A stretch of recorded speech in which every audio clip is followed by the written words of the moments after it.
औरत और सपने। उमेश और रीटा की शादी के 10 साल बाद उन्हें बेटी होती है।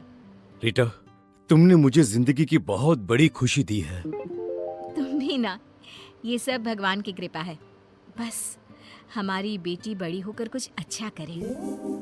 रीटा की सास बिंदिया ये खबर सुनकर गांव से चली आती है। हम अब से यहीं रहेंगे, दादी पोती साथ में खेलेंगे। अपनी पोती का नामकरण भी हम ही करेंगे। आज से हमारी गुड़िया का नाम होगा सना।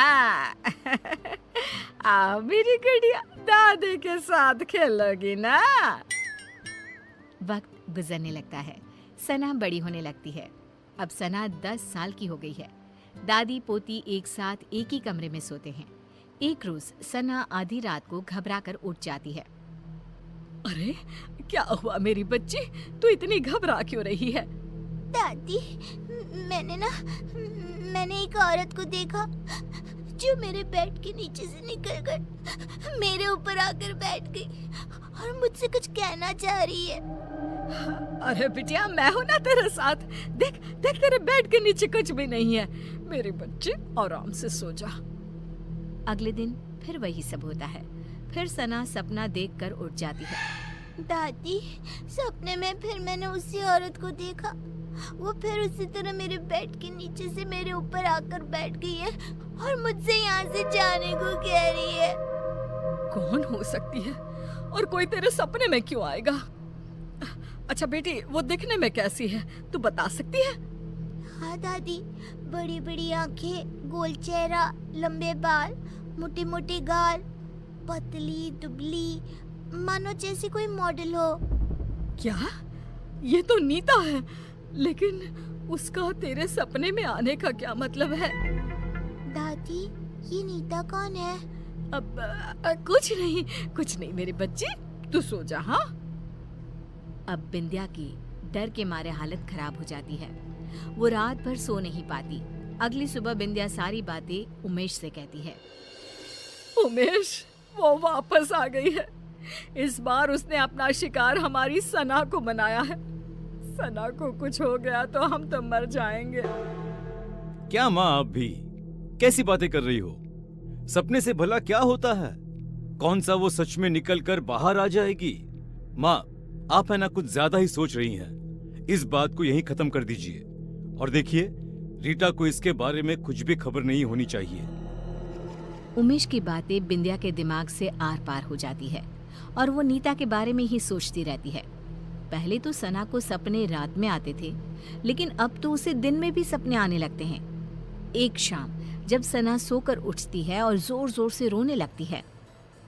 नहीं, मेरी मम्मी को कुछ मत करना, मैं वो सब करूंगी जो तुम कहोगी। क्या हुआ मेरी बच्ची, तू रो क्यों रही है?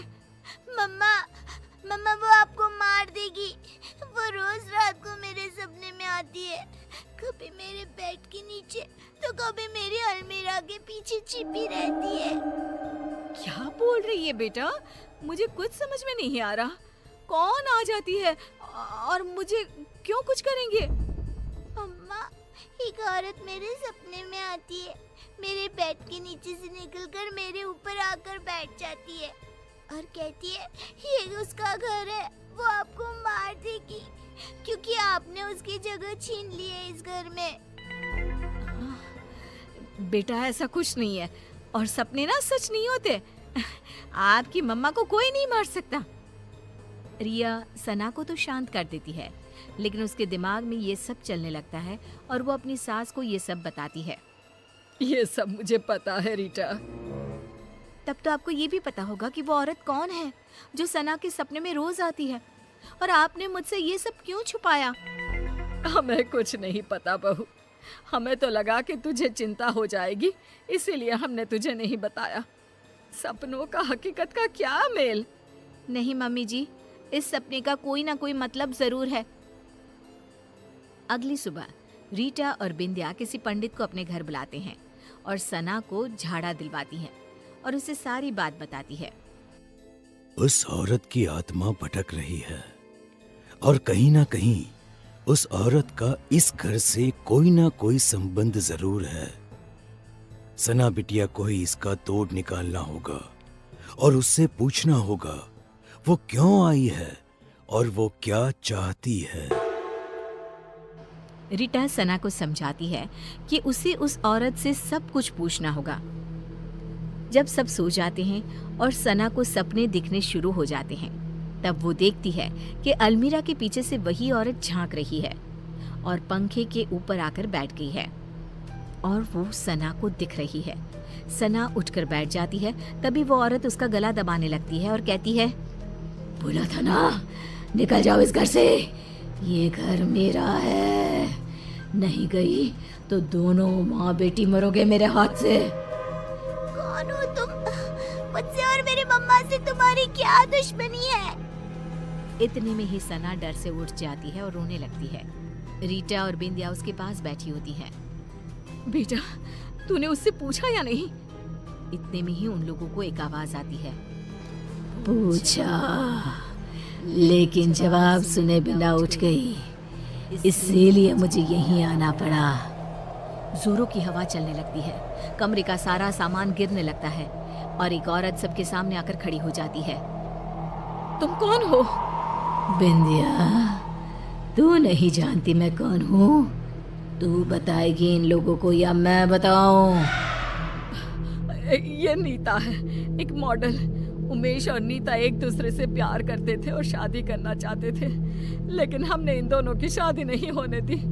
हमें नाचने वाली बहू नहीं चाहिए थी, इसीलिए हमने उमेश से भी झूठ कह दिया कि नीता उसे धोखा देकर किसी और के साथ भाग गई है और उमेश की शादी तुमसे करवा दी। ये सब के पीछे तुम थी ना माँ? आपको पता था ना माँ कि मैं नीता के बिना नहीं रह सकता। ऐसा क्यों किया माँ तुमने? क्यों? मुझे लगा उमेश ने मुझे धोखा दिया है, इसलिए मैंने अपनी जान दे दी और अब उसकी बेटी के सपने में आकर रीटा और सना को इस घर से निकलवाना चाहती थी, ताकि उमेश को ये एहसास हो सके कि किसी अपने का दूर जाना कैसा होता है। तुम्हारी गुनहगार तो मैं हूँ नीता, तुम मुझे मार दो और अपना बदला पूरा कर लो। मुझे माफ कर दो नीता, मैंने माँ की बातों पर भरोसा कर लिया और एक बार भी तुम्हारा पता लगाना जरूरी नहीं समझा। मुझे माफ कर दो। नहीं, अब मुझे किसी से कोई शिकवा नहीं है। जिससे मैंने प्यार किया वो आज भी मेरा है। ये जानकर ही मुझे शांति मिल गई।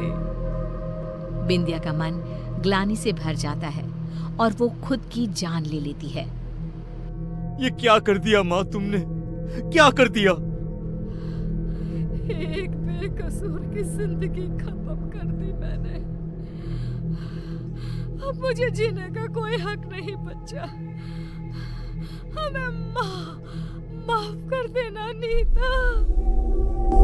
बिंदिया की मौत हो जाती है और नीता की आत्मा को शांति मिल जाती है।